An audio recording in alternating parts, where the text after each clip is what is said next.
My role in that with change management is really focused on how is this resonating with the people that are directly involved or directly impacted.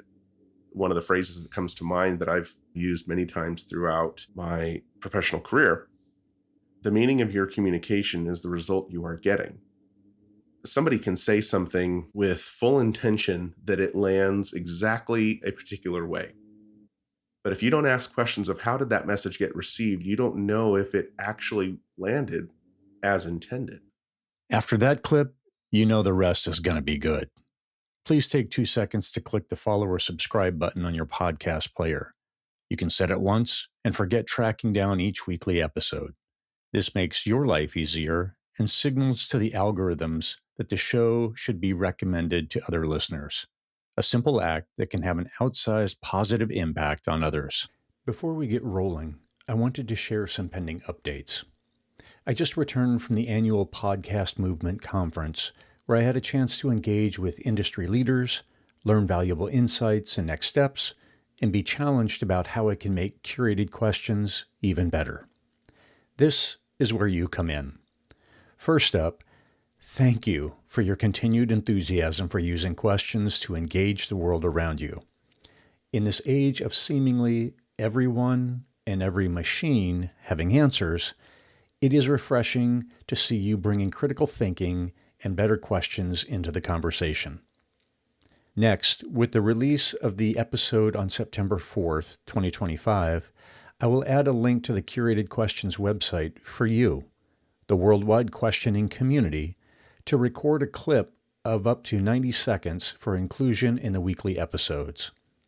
The topics will vary, but examples include sharing your favorite questions or your right now question that you hear me ask guests about. The primary motivation is encouraging a conversation and as a means for you to share with the greater community. At long last, I will be launching my bi-monthly newsletter, which can be signed up for on the Curated Questions website. And finally, I will be publicly opening up the opportunity for additional coaching clients.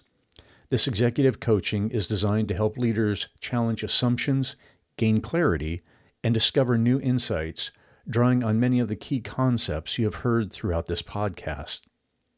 A significant amount of work has been underway behind the scenes, resulting in the release of new elements throughout the remainder of 2025. It's going to be exciting. The world is groaning under uncertainty right now. I want Curated Questions to be an uplifting community that encourages the use of critical thinking, questions, and reflection in the honest pursuit of answers, helping the questioning community thrive. This community is better because you are here. Now, let's get to it. Albert Einstein said, "Don't think about why you question, simply don't stop questioning." Welcome to Curated Questions. I am your host, Ken Woodward. And these questions are not mathematical equations, but rather a resource to encounter personal reflection and growth. As Tupac Shakur stated, even the genius asks questions. Now, let's engage the questioning community. Greetings. Ken Woodward here. Welcome back to another episode of Curated Questions. Together, we engage inquisitive humans about how they use questions to navigate and make sense of our world.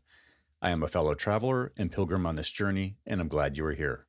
Today's conversation is with Dr. Matthew R. Lampe. With a doctorate from Alliant International University's California School of Professional Psychology, Matt has dedicated his career to transforming how organizations approach change, leadership development, and workplace agility. He is currently leading enterprise-wide organizational change efforts as part of Business Oregon's flagship modernization initiative, focused on aligning internal systems, strengthening operational infrastructure, and enhancing statewide service delivery, helping businesses throughout Oregon. Matt hosts the Science for Work podcast, where he explores the science behind creating healthier, more effective work environments through conversations that translate heady scientific research findings into practical action steps. His consulting practice helps organizations navigate complex transformations through change management, leadership development, strategic planning, and project management, combining data-driven insights with compelling storytelling. Matt's philosophy centers on creating cultures where people can thrive. He's learned that data alone isn't enough to drive change. It's the combination of solid research with relatable storytelling that truly motivates action and engagement. And if that wasn't enough, he's also a contributing writer at positivepsychology.com. We met through Brian Fretwell's Finding Good Network during our weekly What Went Well calls. Matt, welcome to Curated Questions. Thanks, Ken. It's really good to be here. I always like to start at the same point, and that is, when did you first understand the power of questions? Man, that is a great starting point. So I think I'll answer it a few different ways. I've always been a little bit more inquisitive.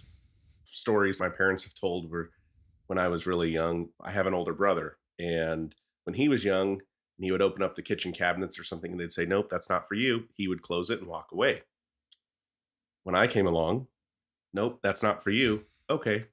And then I'd wait for them to walk away, and I'd go back to it and say, "Why not?" That's when they had to start getting those little baby gates and those baby locks. My brother didn't need them because he was okay with their answer. I was curious. Why not? What's in there? Now, the second answer to your question, when did I discover or when did I start to realize the power of questions? I can't think of a specific moment, but I think it's something that has been building over time. I think early in my career, when I was working in financial services, it was a sales role, but I don't like to sell. I like to help people understand what it is they may want to buy. The best way to understand that, or really good ways to understand that, is to ask questions. So when somebody comes in, instead of saying, "Ken, I think this blue shirt's going to be the perfect thing for you." I didn't ask, "Do you like blue? Do you wear a lot of blue? Do you only wear blue?" Again, that's a very generic example, but early in my career, starting to ask some of those questions, asking inquisitive, open-ended questions that can kind of cut past that surface level noise, you can start to build engagement. You can start to build dialogue. You can start to see how people may slow down in the conversation. All of a sudden, my answer or my response is not because you just asked and you don't really give a damn. It's that you're asking questions that actually matter to me. And two or three of those powerful questions, those open-ended questions, really to invite somebody into a conversation. It's not just about gathering information at that point. It's creating space for clarity, creating space for growth, understanding, connection, all of those things. And as I continue to move through life, not just career and professional, but in my personal life, when you find those opportunities for some of those questions, the possibilities are endless. It's a powerful tool, resource, guide, powerful way to approach engagement with people and connection. Now, back when you were doing sales, did you just kind of stumble into that kind of the gut feeling? Was it more of an empathy thing in making a little bit of that switch to inquiring instead of just assuming? Any idea on that? Well, I think some of the initial training that the sales teams or sales individuals may go through, sales professionals may have, you're taught, ask questions to be able to identify what you can sell. And this is not a blanket statement for everybody in sales.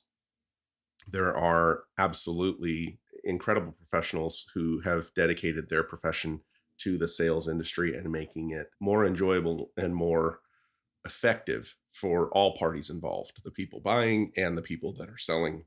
But a lot of that training talks about questions. And for me, it was taking it that step beyond, where what differentiates me asking you this question versus the next customer or the next client 30 minutes from now. And I use those two terms distinctively. I perceive it, or I see things as, I do have my customers and I do have my clients. Clients are our customers who I have started to build a relationship with over time through asking those questions.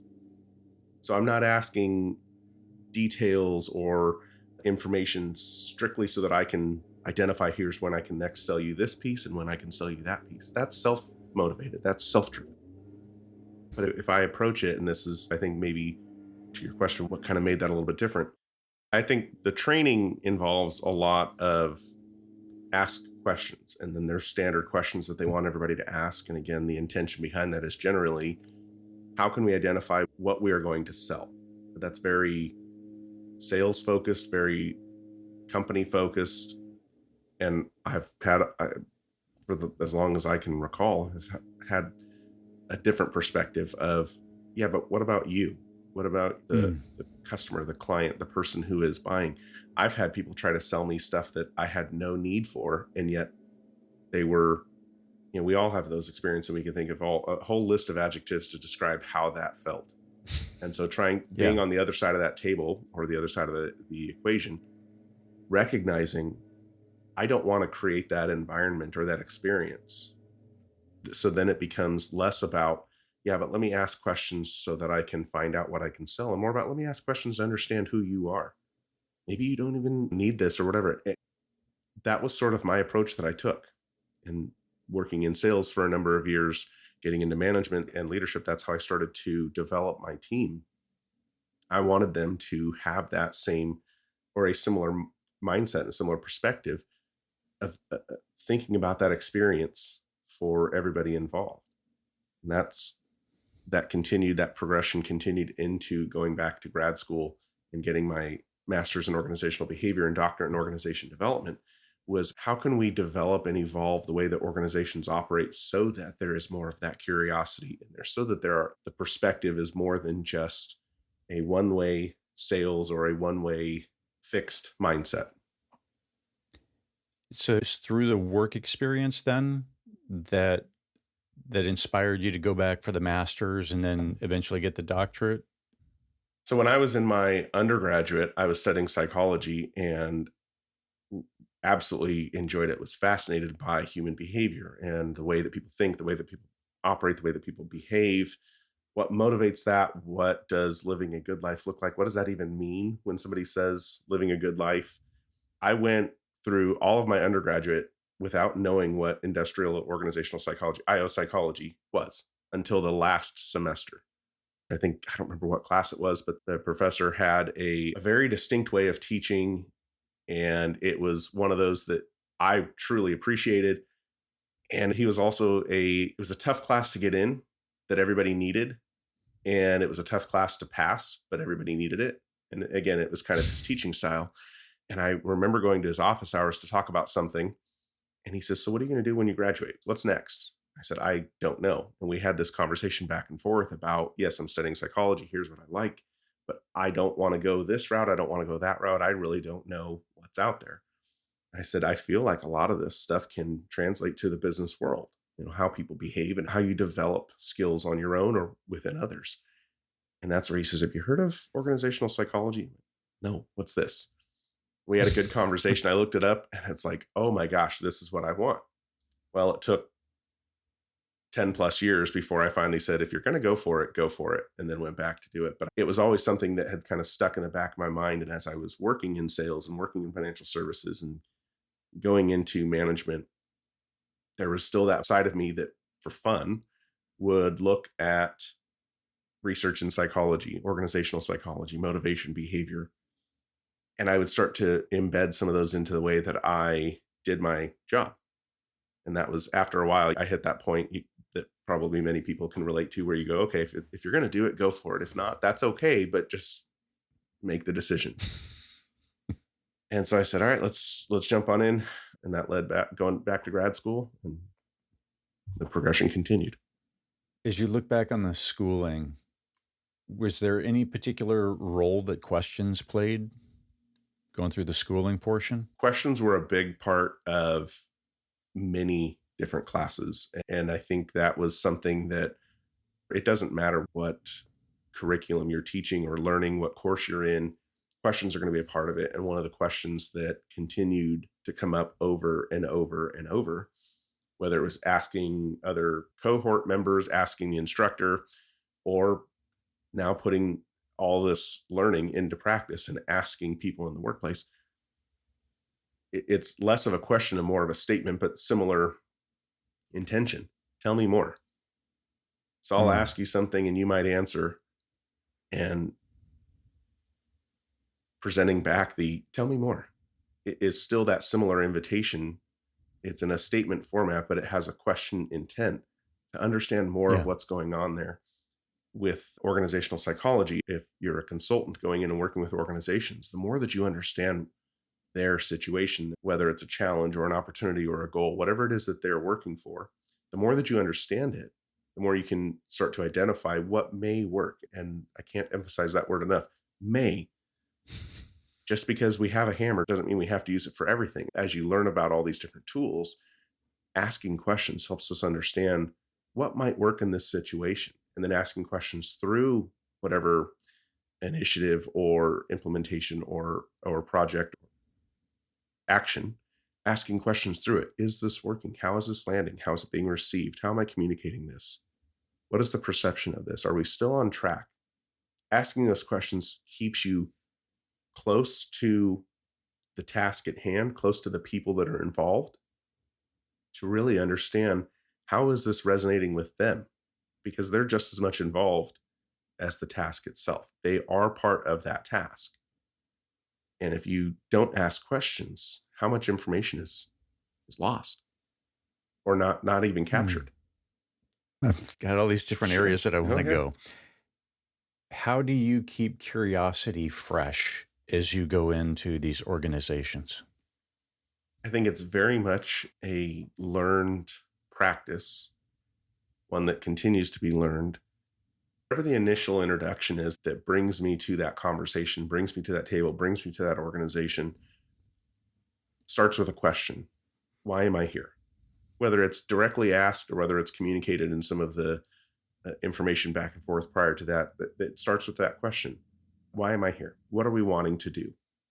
Continuing to work in that relationship, like any relationship, the minute that you stop asking questions and just go off of the information that you have, doesn't necessarily mean that's detrimental. That can be all the information that you need to make a reasonable decision in that moment or in whatever that next step. But continuing to come back to questions throughout keeps the understanding alive. If I stop asking questions, I stop learning. Whether we have completed whatever task or project or initiative that we were striving to do, if I stop learning in that engagement or in that situation, I guess for me, it's continuous. Questions are going to come up all the time. And that's just a mindset I've chosen to adopt and practice. How has that served you? Oh, it's fun. It's fun to ask questions. It's fun to dig a little deeper, learn a little bit more, understand something or someone or a group a little bit differently. That can lead to more, it can lead to a lot of things. It can lead to more empathy. When somebody says, I'm here to support you, what does support look like? And one of the questions that I'll sometimes ask people is, what does support look like for you? Because I can answer how it looks like for me and what I would assume is my understanding of your situation. But that doesn't mean that that's necessarily how you also see it. And the best way for me to understand that, or a good way for me to understand that, is to ask, what does it look like? And so continuing to ask questions, it's almost like what's coming to mind is that game that I remember playing this as a kid, and I hope kids still play it, that Marco Polo. It's like one person closes their eyes and Marco, and somebody else says Polo. And as you listen, you can walk toward the person saying Polo. It's that back and forth of, okay, I've asked a question, I get a response, and now that helps guide my next step. It doesn't mean that I take 100 steps in this particular direction, because things can change. But by asking that same question, or by asking questions, I can get closer to the intended target. And so personal or professional, asking those questions is just that opportunity to learn a little bit more and get that much closer to somebody or to an experience. And it's fun. It's energizing. I know that you do a lot with change management and in your current role. How are questions assisting you? What kind of heavy lift are questions doing to help an organization accept the change they're undergoing, whether it's new software systems or new processes, procedures. I'm smiling, thinking of many different answers. There's so many different elements in there and so many different ways to go. Okay. So let's take my current role, and the project that I am very fortunate to be involved with. We have a fantastic team of project managers, business analysts, product owners who are doing incredible work to build something and develop something that has tremendous reach, tremendous impact on the way that people do their jobs, and how that translates into supporting a whole a number of different communities. My role in that with change management is really focused on how is this resonating with the people that are directly involved or directly impacted. And what I mean by that, one of the phrases that comes to mind that I've used many times throughout my professional career, the meaning of your communication is the result you are getting. Somebody can say something with full intention that it lands exactly a particular way.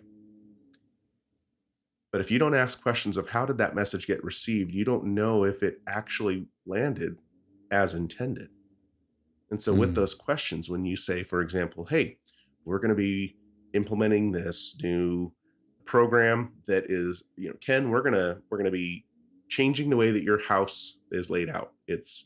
We're going to move this room there, that room there. Everything's going to be changed. You're good with that? Unless you know some of the details. And even if you did know the details, you might say, sure, I guess, without asking questions of tell me more. That could be interpreted as cool, Ken's on board, everything's good, just move forward with it. But asking those questions throughout and saying, how is this landing with you? What are things that might change in your day-to-day behavior as we move through this? And how do we make sure that when we introduce this new piece or these new pieces or these new processes, whatever it might be, are you prepared for it? And that's not just, when I say prepared, I don't mean, Ken, it's your responsibility to prepare yourself. Nope. Did we provide the right resources and understanding, knowledge and education and information and training so that you understand how this works? All of those pieces, we find that out by asking questions. Where are you in this process? How are we meeting you where you are? And in order for us to understand if we're meeting you where you are, we need to know where you are mentally with this change. There can be emotional components to it. There can be technical or analytical. There's so many different constructs as to where you are and how you are in this process.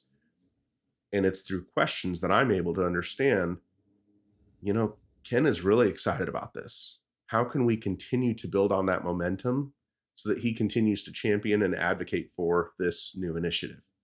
Or maybe it's, Ken is usually very outspoken, very engaging, and he's pulled back a little bit. Questions can help me understand, Ken, what's going on? Oh, you know what? I'm getting ready for a vacation, and so my mind is off in Tahiti right now. I'm okay, cool. Yeah. Or maybe it's, I'm really just not comfortable with this process. I don't understand X, Y, and Z.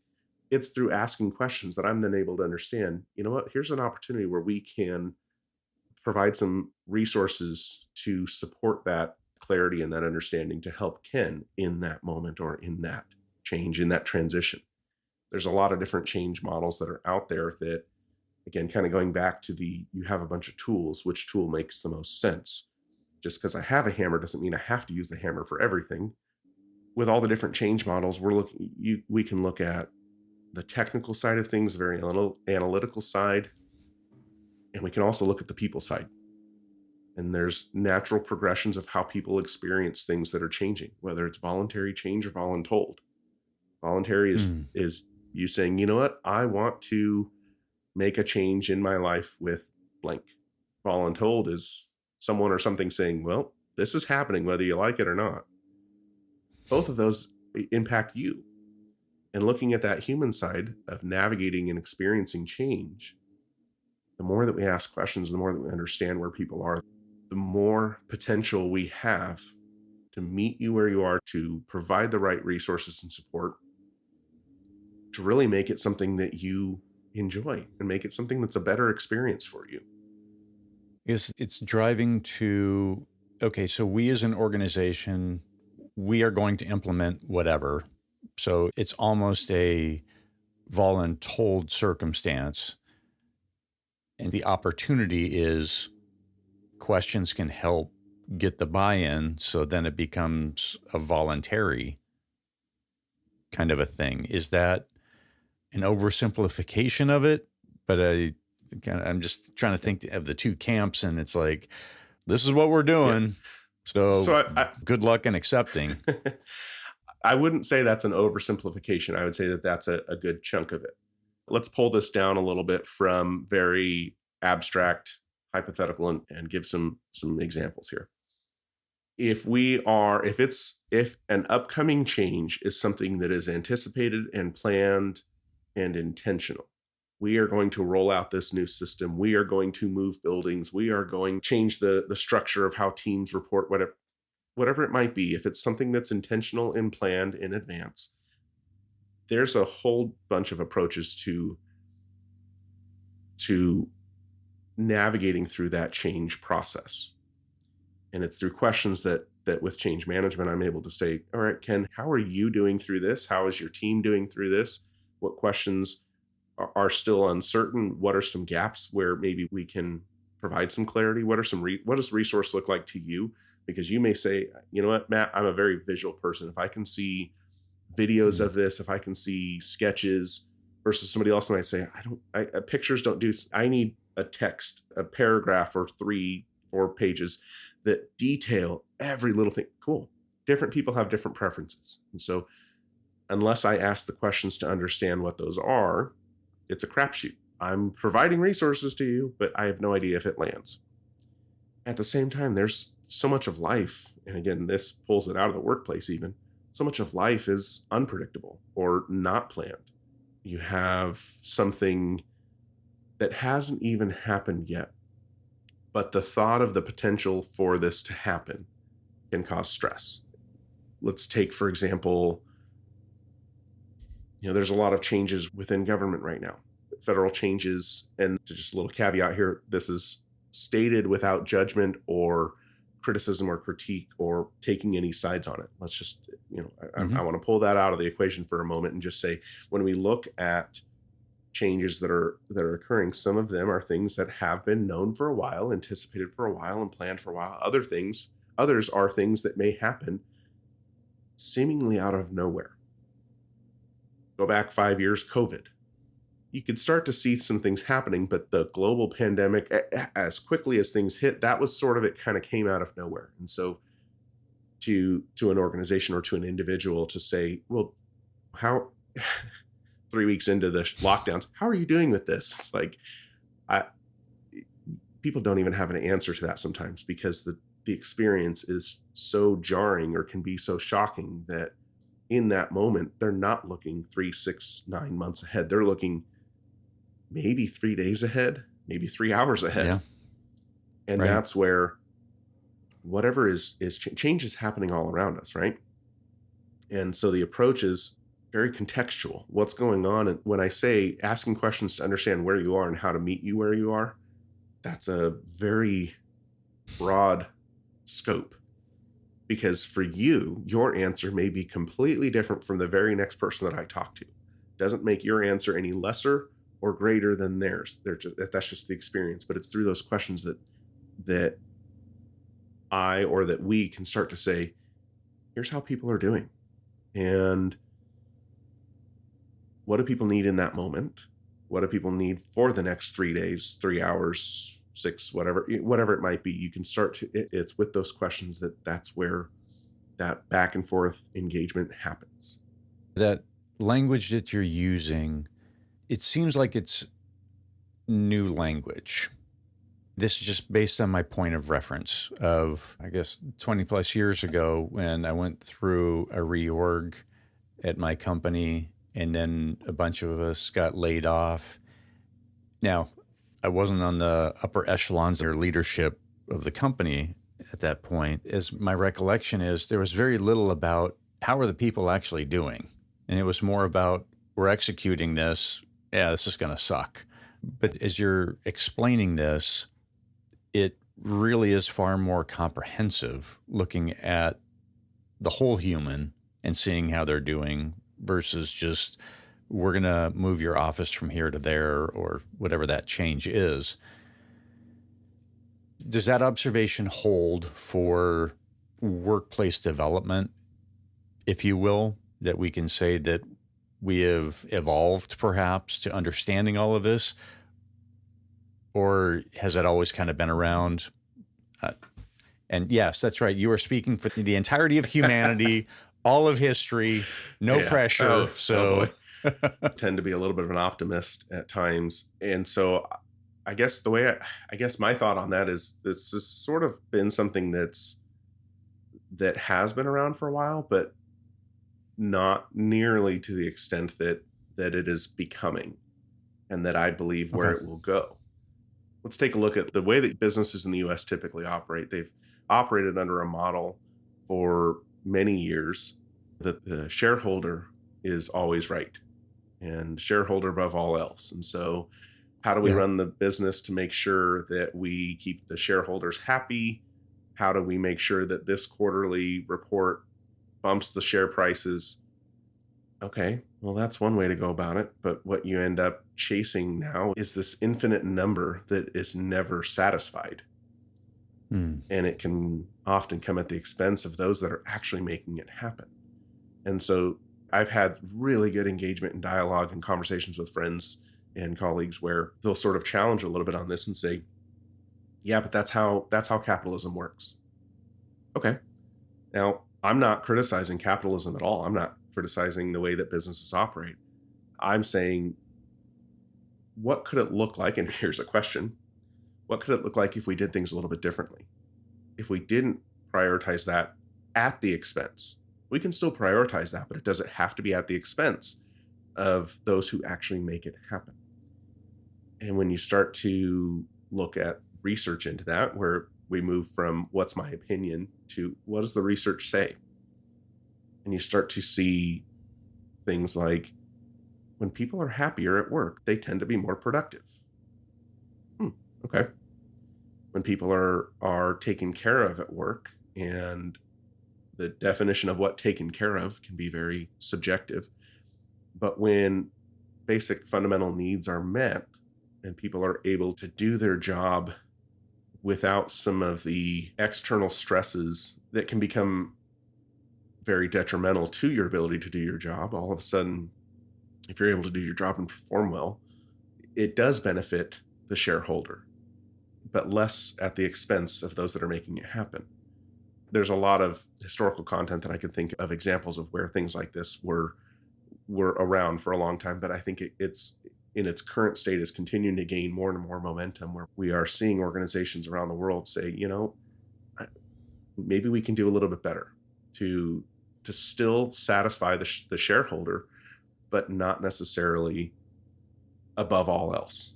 And when you start asking these questions, you start bringing in the data, you start bringing in some of the science behind it, you can start to see how some of these efforts can benefit or have a positive influence on not just the outcome or the performance, but on or the production, but on how people are doing as humans. You can have both. It doesn't have to be a this at the expense of that. You can have both. It's finding that balance. We were in a conversation here this last week, and one of the other participants mentioned her daughter, and that her daughter's company, I guess they're all back to the office, but every couple months, the entire company will do a week of telework. And I heard that, and that kind of broke my brain. And I haven't been able to stop thinking about it, because I understand arguments. I get it regarding telework and back in the office, but it's such an elegant solution for giving some space to breathe a little bit in the benefits of what people had found for telework through COVID. And now we know it's on the calendar, and we're going to plan for it. Don't plan any in-person meetings for this week, but everybody's going to be teleworking this week. I benefited greatly from telework, specifically lack of the commute part of it. Enjoy seeing faces, but commute can be arduous. And like I said, I just thought that was just another idea for ways that it could be done instead of this is the only way, period. Now sit down and shut up. And so the expansion here of let's look beyond.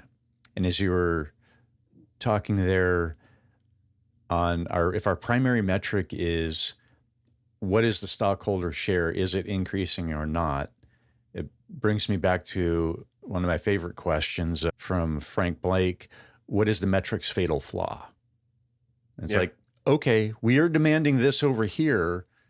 Do we fully understand what all the implications are? Yeah. What kind of behavior is that driving? Where are we now blind as a result? So we need to be aware of that. And then at least, fine, if we're going to do it, then we do it consciously instead of trying to clean up the mess 2 years later after everybody's quit. I think there's a tie-in between both the example of that person's company decision and then the piece that you just brought there at the end. Going back to this model that I see a lot of businesses follow, I don't believe that it was malicious. I don't believe that it is malicious. Shareholder above all else. I don't believe that was ever something intended to be detrimental. I would contend when you stop asking questions, is this working? Is this still getting the result that we want? That it can start to become detrimental, whether you intend it to or not.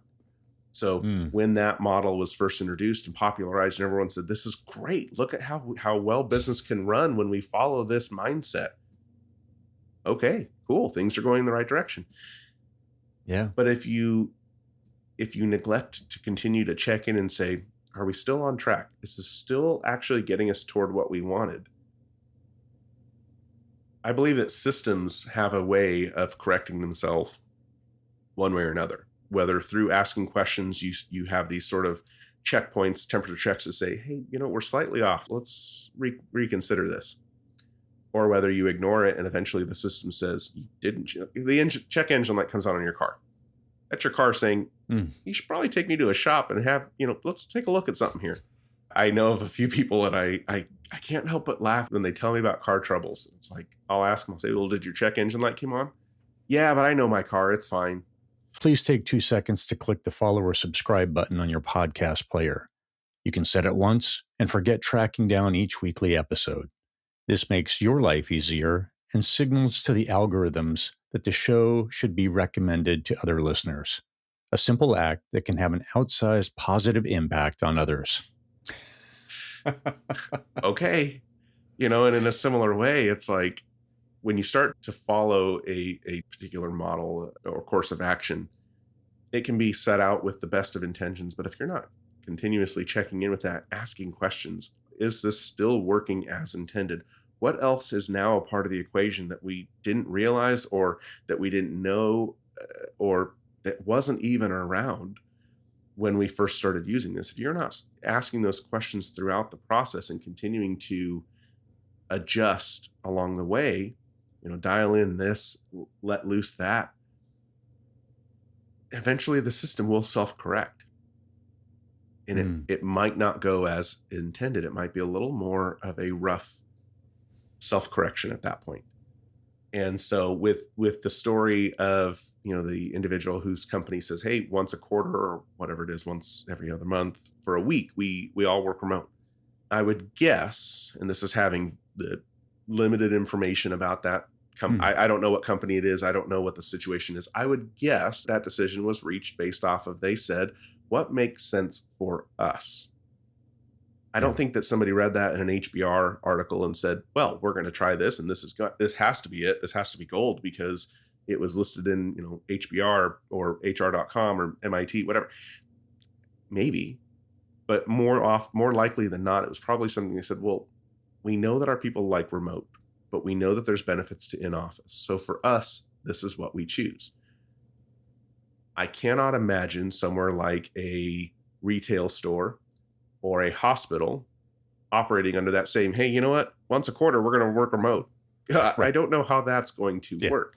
Yeah. There's many different industries, different experiences where it's going to be completely different set of situations, set of circumstances. And so to try and put out a blanket statement, this is what all organizations should be doing to address remote Right. or to address hybrid, very much an overgeneralization that can potentially be dangerous. And what I mean by that, if you are blindly following and not asking those questions, again, coming back to questions, if you're not asking those questions along the way and just simply blindly following, a broken clock is right twice a day. You could end up with the right option for your situation. I don't know that I would put money on that if you didn't ask questions to see, does this make sense? And does this still make sense? You brought up that return to office stuff. And again, not advocating one way or another. My advocation is not for or against anything. It's advocating, ask questions, find out what works for you. Get people involved who know how to ask questions. And then once we gather that information, we have that feedback, we can bring it together, analyze it, and say, this is sort of where people are, and this is sort of what may work well for you. Let's try X, Y, and Z and ask questions along the way. But with the whole topic of in-office, remote, whatever it might be, again, that goes back to prior to 2020, more organizations were in person than not. You could start to see this trend going toward that, where companies are saying, hey, look how well this is benefiting our team and our people. And it made great headlines. Some of it was more show than actual benefit. But in that moment, at that time, I would say there still wasn't a whole lot of data to really understand, is this effective or does this continue to be effective? But then 2020 hits, and that was a voluntold change, where you go you're in the office Monday through Friday, and then Monday morning you wake up and it says you're working from home. IT will be there on Thursday with a whole new computer setup. We're remote. That's a big shift. That's a big change. The reasoning behind it had whatever intentions. And so with that context, you find out what works. As that context changes, does this still work? And without taking sides on, because I have my personal opinions on remote, hybrid, or in office, my favorite answer and anybody who listens who's in IO psychology, they might get a chuckle out of this. The most common answer to something is, it depends. Does hybrid work? It depends. Does remote make sense? It depends. And that's where asking those questions to understand how it matters or influences this particular decision. These are just examples of questions that come up all the time between voluntary, voluntold, and understanding a decision that a company has made. In the case of this example, where somebody said, our company once a quarter goes a week remote. I would encourage them, I would hope, and I would assume, but if not, I would encourage them, check back in after 3 months, 6 months, a year. Is this still working for us? And there's a lot of ways that you can get information to help answer that question, besides just saying, hey, Ken, how you doing? How do you like remote? Because you could say, I love it. Okay, well, but we can look at things like turnover, retention, absenteeism, production performance, career development, succession planning. There's so many factors we could choose to look at if we wanted to say, yeah, but does this actually make sense for our organization? Hey, once we switched to this 1 week every quarter schedule, we saw a sharp decrease in resignations. People like to stay. People like that because we listened to what they wanted and we found a middle ground. But you know what we did see? We saw a pretty big spike in people calling out sick the week right after that, or the week right before that, like an extension of the Monday flu or the extension of the Friday flu. And that's a hypothetical that I don't seriously believe is going on, but an example of when you start to ask questions, not just in one format, but you ask questions in all sorts of different ways. You get all these different data points that you start piecing things together. And now you have a perspective, a lens to see and understand a little bit more of what's going on. That's all powered by questions. So to your first question, discovering the power of questions, that's it. That's the power right there. It's being able to understand something more in its context, to understand what does it mean and what do we do with it. That answer can change. In your experience, have you stumbled across any questions that are ineffective or ways that we're using questions and how they shouldn't necessarily be used or how you think they shouldn't be used? Yes. Mm. And oh man, there's a few that come to mind, but I also hesitate. I'm not going to actually call those questions out because, again, context matters. And my current opinion on them is based off of my current interaction with those questions and some of the frustrations I see with that. But I think a more generalized answer or a broad answer would be that if I'm asking you a question, well, again, keeping context in mind, but if I have an assumption and I want to get a certain answer, regardless of if it's actually an accurate experience, I can mold a question to get whatever answer I want. One of my favorite classes in high school and college was statistics. As much as I am on the social science side with psychology, I like math and I like statistics. And there's a little bit of a joke with statistics. It's the answer can be whatever you want it to be. I just got to ask the right question.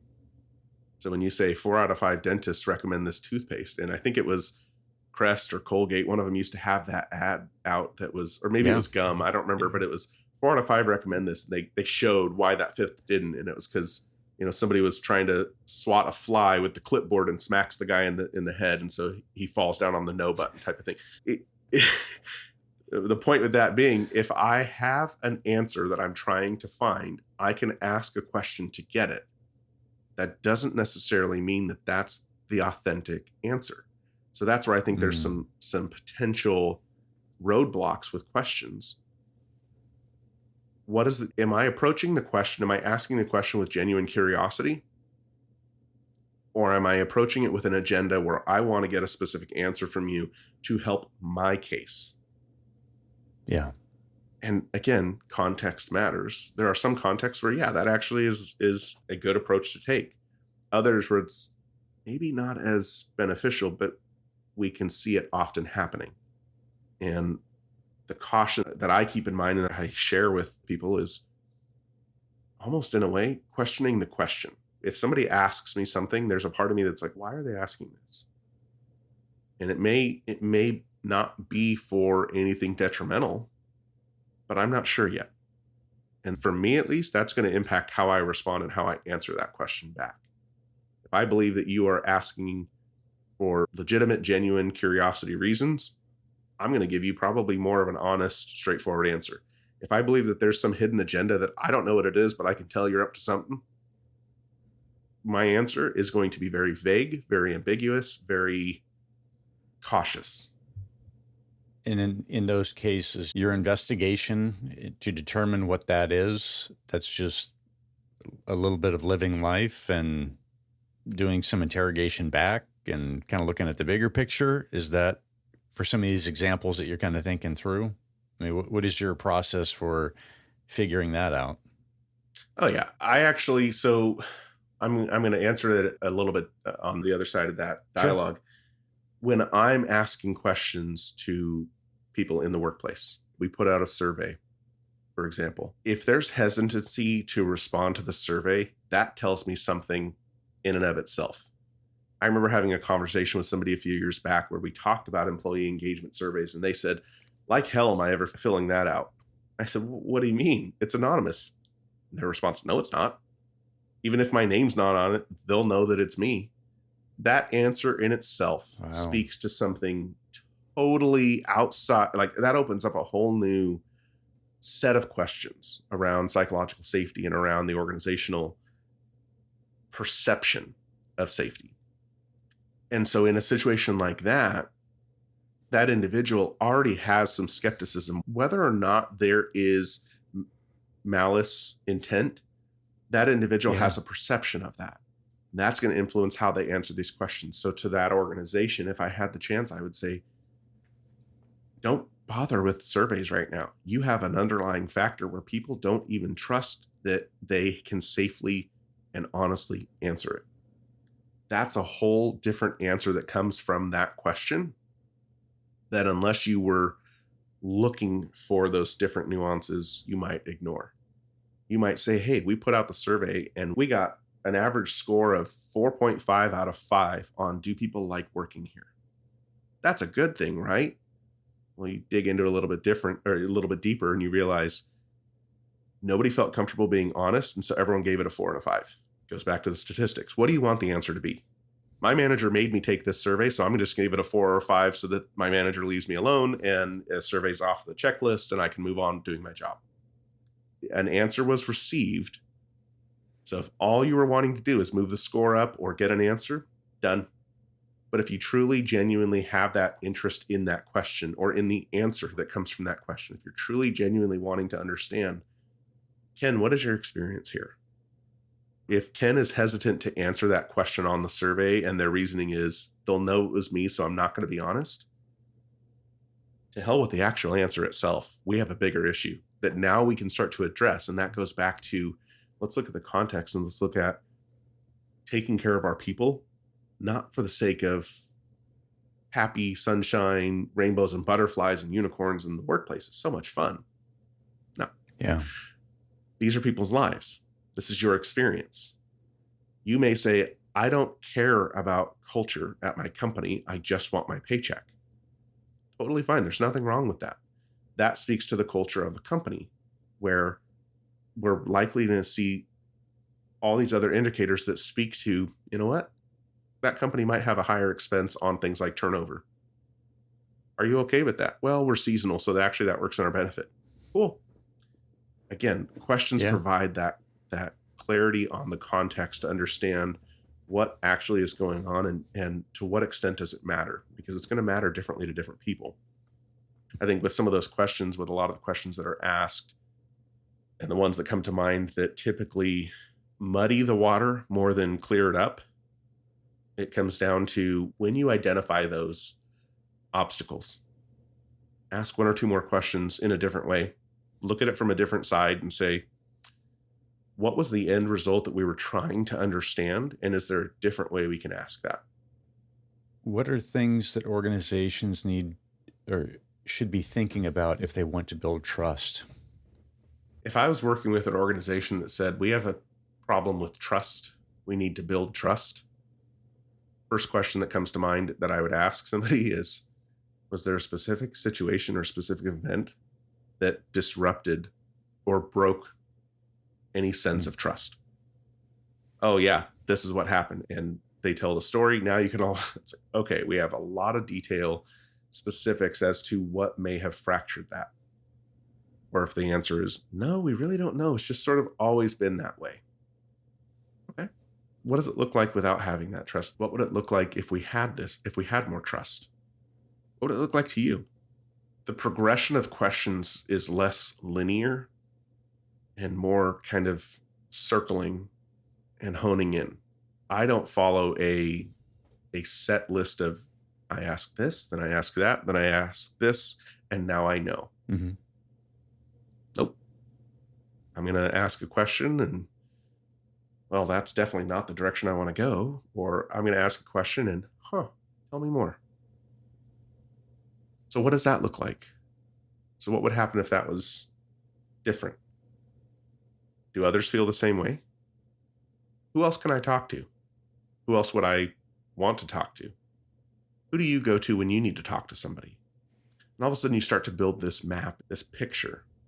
And it's just a momentary snapshot, but it can help me in that situation to understand what's going on.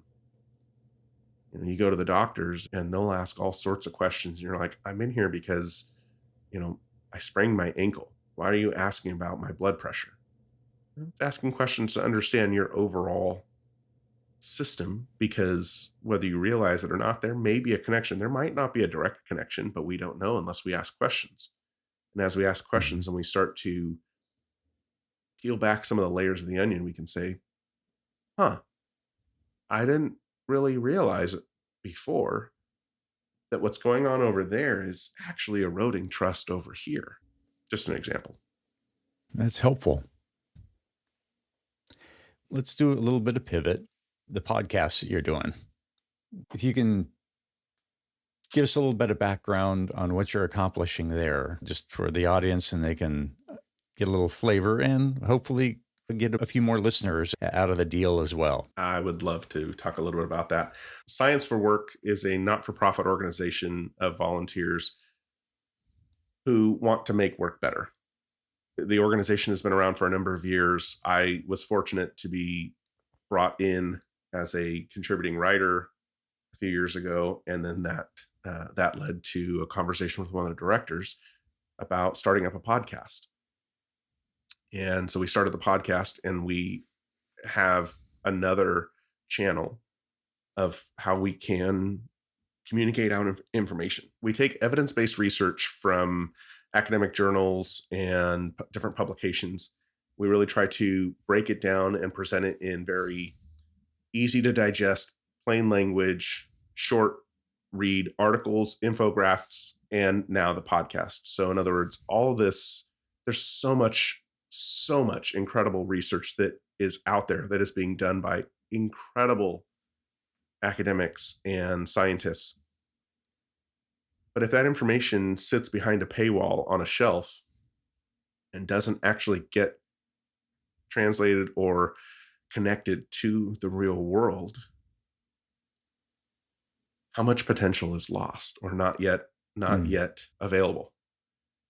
Yeah. And so that's part of what we want to do. And we're not the only organization that's out there doing it. And that's awesome. The more that we can make science and make research approachable, digestible, practical, applicable, we truly believe that can make work better. And so with the podcast, I have the distinct, it's such an honor to be involved with Science for Work and to be in a position to be the current host of the podcast. And what I mean by that is the show is not mine. It's Science for Work. And my goal is to build the podcast to a point where, I do pass it off to the next person to continue to have these conversations, share this dialogue, share this information out there. That's, looking at Science for Work as the organization itself. The original founders, the people who started this group, have built something that continues to be passed down and shared, and more people are brought in. People will get engaged for a few years, and then they'll pass it off to the next. And so that's kind of the same with the podcast. And I get to talk with researchers and academics and practitioners from around the world. One of our first episodes was with a researcher out of the UK. We have one of our directors is out of Turkey. We have a few people out of Canada. I've talked with just incredible minds throughout the IO, psychology, and HR management fields about their work, about their research, about translating what some of this evidence-based insight looks like in practice. And much fun. I consider myself very lucky to be able to not only be a part of it, but to be in that host seat for the time. And the intention with each of the episodes is to have a conversation, to make it approachable, to make it understandable, and to say, so when you did this research, what did you find? What does that look like in practice? If somebody was listening and they said, this all sounds great, but how can I start doing this today? What would you suggest? And when you can be part of creating that and contributing to that body of knowledge, it's fun. It lights me up. It engages me. And selfishly, this means that I get to talk with so many brilliant minds and have these conversations, ask these questions.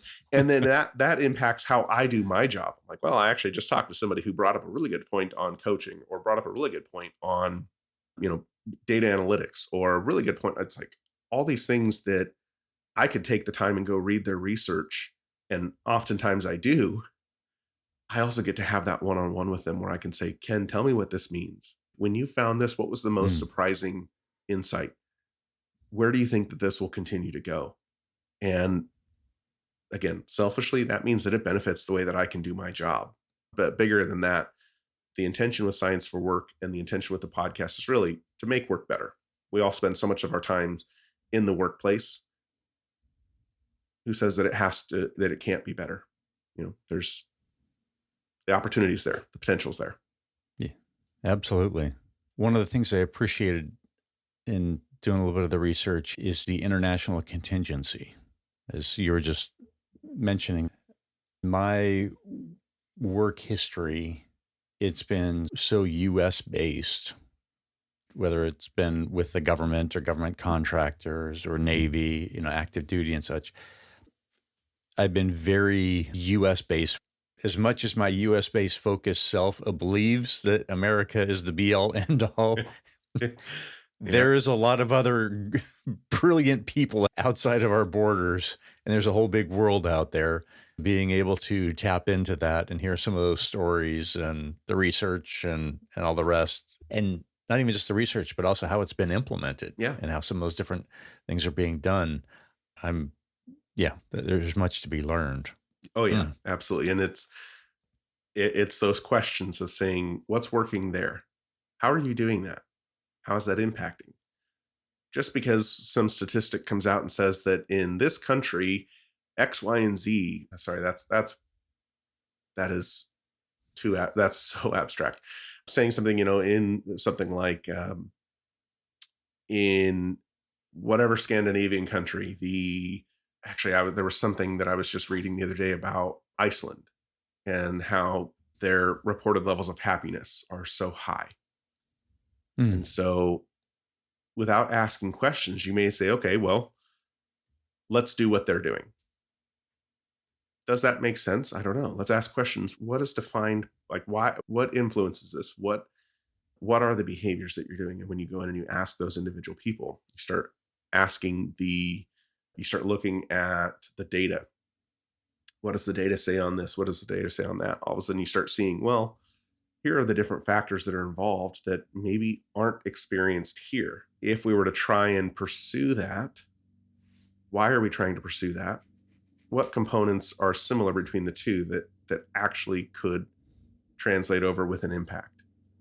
So that's where, having that global listener and audience engagement almost becomes a challenge as well, in a good way, a challenge to say, it's easy for me to talk to a bunch of people in the US, but how do I connect with people around the world to understand what's going on in who was it? What was the weather reporter, I think, on like one of the morning talk shows like Good Morning America or Today Show, let's see what's going on in your neck of the woods. Kind of that same thing of when I get to talk with researchers out of Belgium, out of the UK, out of Sweden, Japan, Turkey. It's like you open up that perspective. We get to hear the different perspective of people from around the world and what's going on. Because if all we did was focus on US, that could still be beneficial. There's still a lot of good that can come from that. We can still make work better. But whose stories have we not yet heard that can reciprocate back some of that benefit? It's not just us. That is encouraging, and I hope folks give the show a listen to get some of that broader perspective.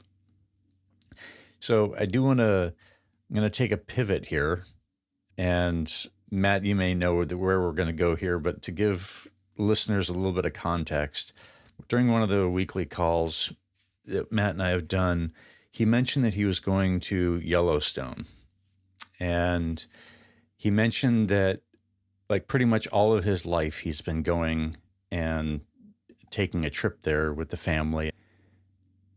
And there's a poet, David White, who I really appreciate. He's from Ireland, and he's actually done a lot of workplace development stuff, also bringing poetry into the workplace. And he's somebody that I highly encourage folks to check out. But one of the things that he would talk about is the sense of place in Ireland, where he grew up, and that he would go out into the moorland and take long walks, and he would go and spend longer periods of time, as in like days or a week, in some of these ancient places, and just be there as a sense of place. And that's been in my mind or in my heart, it's been very almost romantic. There's the logistics of where am I going to eat? There's no there's no McDonald's around here. This sucks. But beyond that, it is witnessing a place change, and the place witnesses you as you change. I don't have any history with any particular place other than just my neighborhoods and the places that I've spent. So I wanted to have this conversation with Matt to understand a little bit about what his story has been like. And then however questions are a part of that, fantastic. But I think that there's some beauty in Matt's experience that I just want to share with others. And also, much like Matt, with what he gets on his podcast and getting to talk with all these other researchers, I'm getting the benefit as well in having this conversation. So with that as a long lead in, Matt, can you tell me about your Yosemite story and what that tradition has looked like? Yeah, I love that introduction. It makes me smile just hearing you talk about it. Yosemite has been a part of my life for decades. It's been a part of my family's life for decades. Going back year after year, I think the first year that I went up there, and I say up, go up to the mountains. I used to live not too far from Yosemite, and so it was always this, just go up the mountain type of thing. The mountains are calling, and I must go, to quote John Muir. But going back year after year has, over time, it has taught me about perspective. I don't know that as a kid that it had that teaching moment, or at least not consciously. But over time, not only do I look forward to that time, there's a totally different approach to preparing for that trip, being there, and then coming down from the mountain. The park itself doesn't change much, big changes, at least. It's nature. There's a river, there's trees, there's beautiful cliffs. For the most part, the natural elements, they're constant. But over the years, I know that I've changed. And I know over the years as I go and I see the same trees, the same cliffs, the same rivers, I walk across the same bridges, I know that I see things differently. I know that I experience them differently. And there's a beauty to that. There's a peace to that when I was younger, I would probably ask questions, like, where are we riding our bikes today? What hike are we doing? Can we go to the river here? Can we jump in there? Can we go see this? Can we go do that? And while I still ask those questions and I still look forward to the same bike rides in the same jumps and the same, rivers and the same everything, there's more questions that have started to emerge over time. I think some of those are, I may have shared this in one of our weekly calls, which may have prompted some of the intrigue with Yosemite. So a lot of people, December 31, January 1, new year, new me. I've got my New Year's resolution. Cool. Again, no judgment on that. That's wonderful. And yeah, I'll stay up till midnight. I'll ring in the new year and go to bed and wake up the next morning realizing I stayed up way too late. But for me, my annual trip to Yosemite has sort of become that new year or that new reset for me. And when I was thinking about that a while back, I thought, well, why is that? Again, going back to the questions, understanding a little bit more of the context and asking why. When I was a kid, we would go up during the summer, and that was, you go through school, you get out in June. We would go up to the mountains in either July or August, depending on when we get reservations. And that's a beast in itself to try and get reservations. And so the hard work that goes into making that happen, I can't say thank you enough to the family members who helped make that happen. But it was you go up to the mountains, you come down, and then school starts again. So it was like that. It was part of that transition between this school year ended, that school year is beginning. I didn't really pay attention to that as a kid. At least I don't think I paid attention to that as a kid. But now as an adult, I'm going, man, I really wish I had a summer vacation. That would be really nice. I miss that part of, of school. But it's carried this sort of renewal, this time where you have so much technology makes it easy to do things, to be connected digitally to so much. But you go up to the mountains and there's cell phone service, but it's enough where a text can go through, but pictures can't, generally not. Phone calls can go through, but social media doesn't load. The emails don't really load. And so you almost step into an environment that forces you to disconnect from all those things that are grabbing for your attention all the time. And it's become this, I anticipate and I look forward to this disconnect from work and from stress. And it's like, I'm going to go sit among the trees. And one day we may be doing an all-day hike up the side of a granite cliff. The next day we might be walking 100 feet to the river with a inner tube and a blanket and saying, we're just going to float here for a little bit. And it can be anything in between. And so part of that preparation, like for this year, part of the preparation for the trip not only was, okay, make sure I have the camping gear and, what's the weather going to look like, all the typical logistics, but it was also this, I'm going to be unplugged for a week from work stuff, from the podcast, from all these other things that are part of everyday life. I'm going to be unplugged for them for a week. When I come back, do I want all those things piled up and waiting? Or do I want to pull some of those things off the plate? Do I want to be able to come back to a different experience? And so that's where the planning and preparing for the trip became more about taking a moment to reflect and say, I didn't intentionally get this busy, but as one of my family members says, there's only 28 hours in a day, and you're filling all of them. It doesn't happen intentionally, but over time, somebody says, hey, do you want to help with this? And it's like, I would love to help with that. Or I'd love to be involved in this. But you get to a point where there's just a lot going on. And so planning and preparing for the trip became a little bit of that opportunity to say, when I come back down the mountain, what do I want to carry back with me into the rest of my life, into everyday life? What do I want that to look like? Do I still want to have the hustle and the grind and the busyness that I have right now? Or do I want to reevaluate and sort of bring to a close some of those things that I've really enjoyed and almost in a way make space for what is to come? Because there will be more things that are going to present themselves. It's like, now I can put that on my plate because I've made room for that. And that's where that time in the mountains, this year I started every morning with probably a 3 to 5 mile walk by myself. I would get up at my normal time that I, get up during the work week. The rest of camp is still sleeping. And so it's kind of quiet. And so I'd get up and I went for a walk. And it's interesting when you go for a walk at 6:30, 7:30 in the morning and you pass by people, there's almost an unspoken or an unwritten rule somewhere that when I walk past you, it's not, good morning, Ken, how are you doing?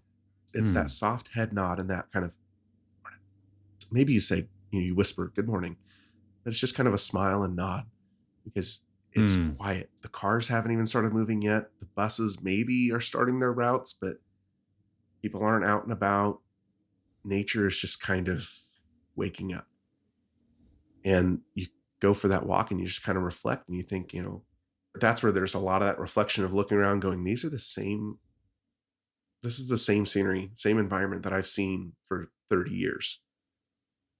It hasn't changed significantly, but I have. And there's also a tie or a connection to so much of the memory and so much of the history that I have made there. Memories that I have. I'll walk by a bridge and I can picture a late family member who there was a funny moment where this individual, whatever was going on, the image that comes to mind when I see that bridge is seeing her kind of just bent over laughing so hard that she had to sit down on the bridge to catch her breath. And it was one of those, we think back and our family tells these stories of when this person did this and that person did that, that they stick with you. And as you walk around, you experience something that seemingly hasn't changed and at the same time has changed so much. It's like this, I don't know what the word is, but it's a beautiful experience. A couple of the family members, they started looking back at like, well, how long have we been coming up here? Because I've been coming up here for this many years. Our family, so-and-so, was coming up way before that. And then somebody says, I remember seeing a picture of so-and-so here, and it was right before a picture of this. So we know that it was before this person was born. And we're pretty certain that my great-grandfather first went up to Yosemite in 1925. So we took that and we said, you know what? We're going to celebrate this year as 100 years of our family going up to Yosemite. Wow. And it wasn't consistent. You know, there were gaps in between, but our latest run of like 30 plus years has been consistent minus COVID year. And it's something so joyful about having a place that in the midst of all that life can throw at you, there's a place that has an element of the list of adjectives to describe, you know, has a place of comfort, has a place of renewal, of joy, of memory, of love, of awe. Please take 2 seconds to click the follow or subscribe button on your podcast player. You can set it once and forget tracking down each weekly episode. This makes your life easier and signals to the algorithms that the show should be recommended to other listeners. A simple act that can have an outsized positive impact on others. My daughter, she got married a year and a half ago, and she had to get her license done. So this was her opportunity for transitioning or like formally using her new last name and the like. And she was using this as reflecting back on she's no longer a Woodward, officially now. And she wanted to get a tattoo. And so it was talking about what family-wise might represent the Woodwards. And as we look back at history, when the Woodwards came to America, or my dad's generation, and all of these different things, the thing that kept coming back to her mind was making lemonade with her grandfather in Southern California. And so now she's going to go forward and get a tattoo with a lemon, maybe a leaf with a W. I don't know. She's going to figure all that stuff out. But the heart behind it, or the story behind it, making lemonade with grandpa. And the stories for you and your family over the course of 100 years, and just thinking of that sense of that lineage, those kind of sort of pun intended, those deep roots, right? With those trees that you've walked among and built those memories for the family members that have come and gone, right? And all the rest. It's got to be a deep sense of anchoring and appreciate how your family has been intentional about doing that. My dad was intentional about making lemonade with his grandkids and building a memory, not so much for a tattoo, but it worked. And so no doubt the family, in their intention of wanting to build this and build these memories, it's worked. It sounds like. Well, and I think part of that, I don't know that the intention was necessarily there in the beginning. It was, hey, let's go camping for a week. Cool. And all of a sudden, when you've done that for so many years, and we've gone up there and we've had years with 6 people. And we've had years like this year where I think we had 22 people at our peak or something like that. We get however many reservations we can get. We put it out to the family. Hey, here are the dates. Who wants to join? Some people say I'm in for the full week. Others say I can only be there for a day or two. It's like, bring it. Come on up.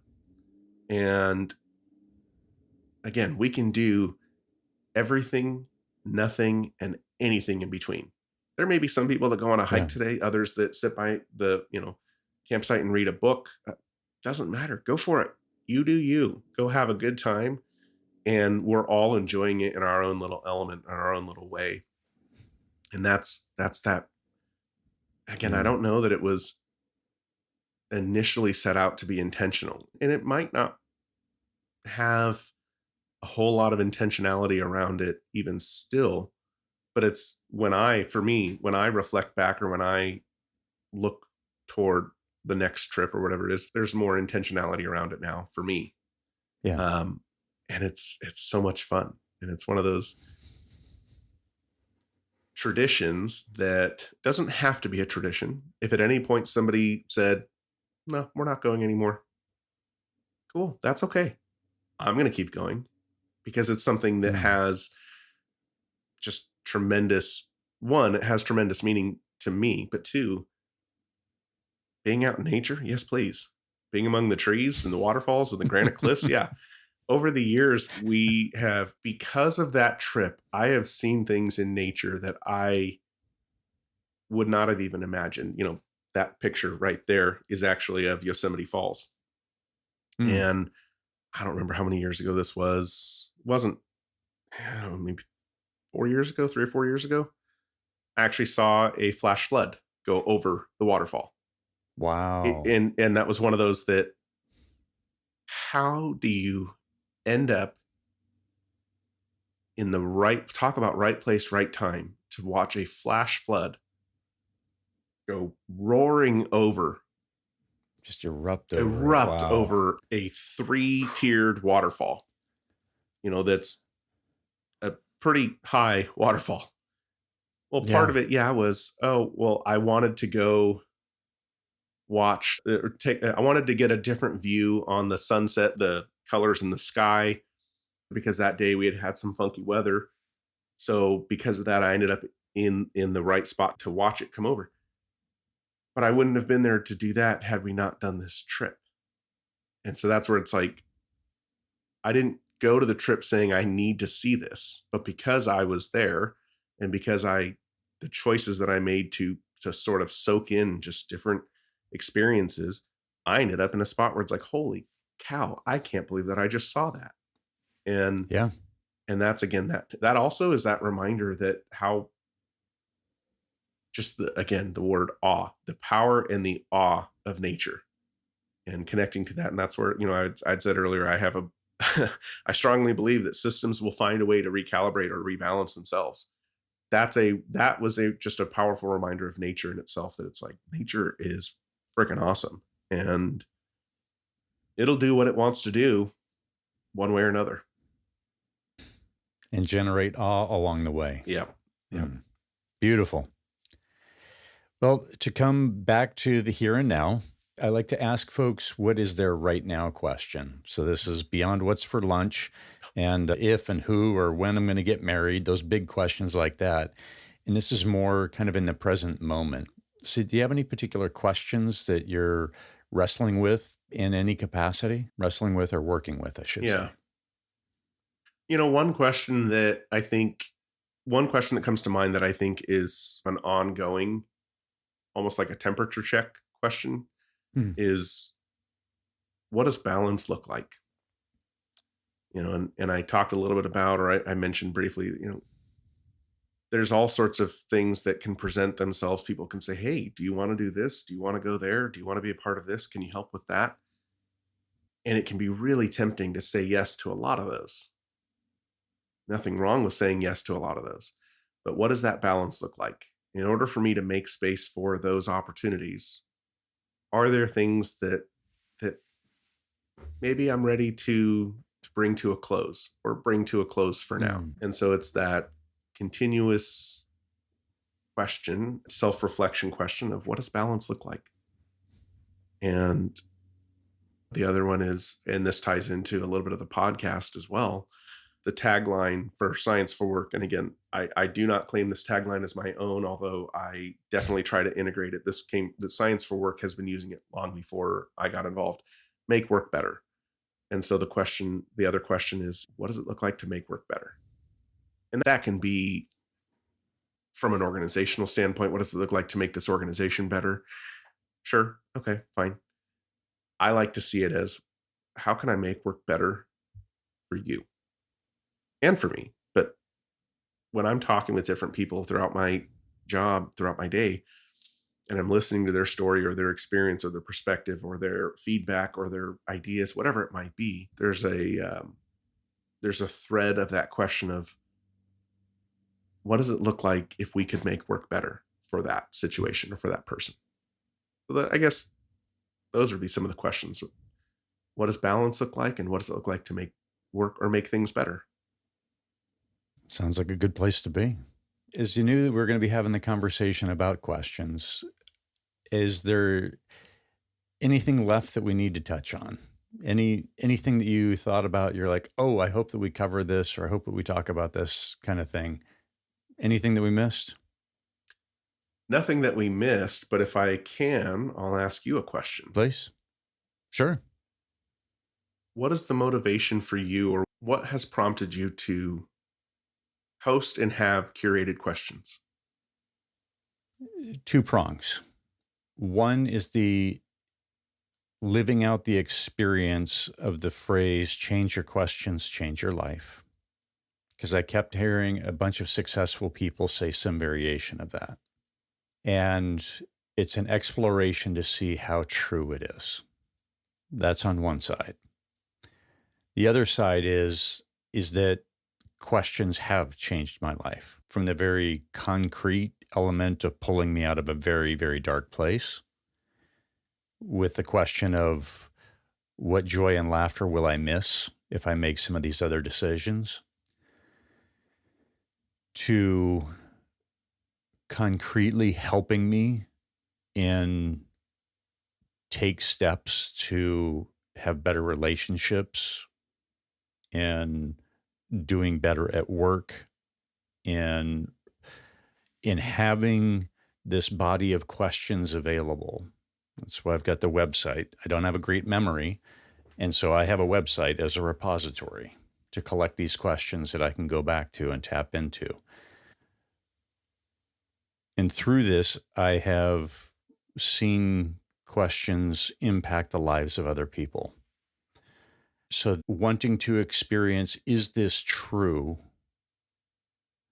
And then marrying up with what I've experienced, I just want there to be a place, an existence of something that other folks can easily tap into and engage with the questions. And if they have a remarkable experience like I have had, then fantastic. And if they don't, then okay. But understand, finding and getting amazing questions or phenomenal questions, that's the easy part. It's the engagement at the heart level and really digging into them and being honest and pursuing that honest answer. That's the hard part. That's where change happens. That's, in my definition, that's where you will experience awe. And so that's what I get the opportunity to do. So that's why I do it. That's awesome. Yeah. Yeah. But thank you for asking. Well, thank you. Yeah. And thank you for doing this, for having curated questions, for having these conversations, creating a space for these questions. It's a lot of fun. Indeed. Certainly been fun on my part. So, Matt, thank you for being on, coming on to Curated Questions, talking through all the organizational stuff, but also really scratching my itch on your experience at Yosemite as well. So I appreciate you being a part of the show. This has been a blast, and thank you for the invitation, for the conversation. And as always, let's keep that conversation going. Absolutely.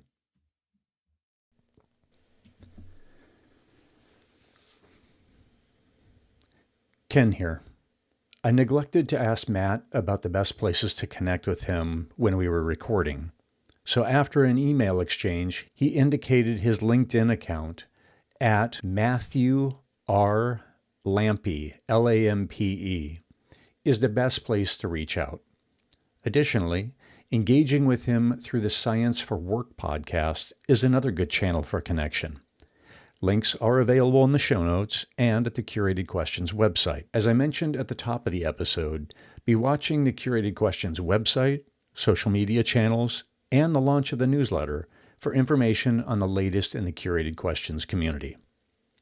As we close out the conversation with Dr. Matt Lampe, I'm certain you have your favorite takeaways. These are 4 of mine. Number 1, from information extraction to relational invitation. Matt uses, quote, "tell me more," to transform questioning from interrogation into an invitation. He discovered that the most powerful questions in managing change don't seek to gather data for one's own agenda, but rather create space for others to explore their own thinking. This shift from extractive to generative inquiry builds trust because people intuitively sense when questions serve them versus serve the questioner's purpose, as demonstrated by the employee who didn't trust the company's survey to be anonymous. The statement format removes the pressure of a direct question while maintaining the intent to gain a deeper understanding.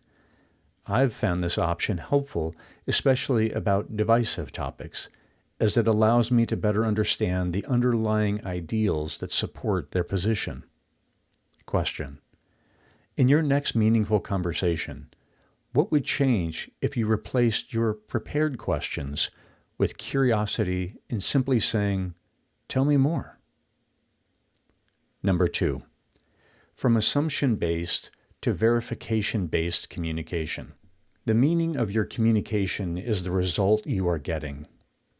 This principle exposes the fundamental flaw in most failed conversations and organizational initiatives. Leaders consistently assume their messages are received as intended. As a former submarine radioman, I can confirm that verifying the message is understood is critical. Matt's change management work revealed that without asking, "How did that message get received?" you operate blindly on false assumptions about understanding. This applies equally to workplace directives, parenting conversations, and intimate relationships. Question: what important message have you assumed was understood without ever verifying how it actually landed? Number 3, from system blindness to continuous calibration. Matt said, if you're not asking those questions throughout the process and continuing to adjust along the way, dial in this, let loose that, eventually the system will self-correct, and it might not go as intended. He warns that systems naturally recalibrate whether you participate consciously or not. The shareholder above all else model, return to the office policies, and organizational structures all require ongoing questioning to remain effective. Without regular and intentional checks asking, "Is this still working?" you risk rough, unintended corrections. Question: what system in your life, personal or professional, are you following without questioning whether it still serves its intended purpose? Number 4, from constant connectivity to intentional renewal. The annual Yosemite tradition represents more than a vacation. It's Matt's systematic disconnection for life recalibration. His practice of unplugging from technology and walking the same paths for decades allows him to witness his own growth against virtually unchanging natural constants. This creates space to ask essential questions. When I come back down the mountain, what do I want to carry back with me into everyday life? This practice requires both the courage to disconnect and the wisdom to choose what deserves your renewed attention while making space for good things to come. I wanted to have this part of the conversation to fuel my inspiration for choosing a place that I can regularly return to, one that operates on a different time scale and allows me to observe its permanence while witnessing my evolution. Question: What would become possible if you regularly created spaces completely disconnected from your daily demands to reflect on what truly deserves your energy? To those on the other side of the speaker, thank you for being here. Gratitude shout out to Beauty Pill for the show's music and producer Ben Ford for the technical help. This episode was recorded on Piscataway land. Please engage with this episode in some manner. Download, follow, save, like, share, or comment about something that resonated. This action ensures we are engaging the questioning community. Until next time, keep questioning.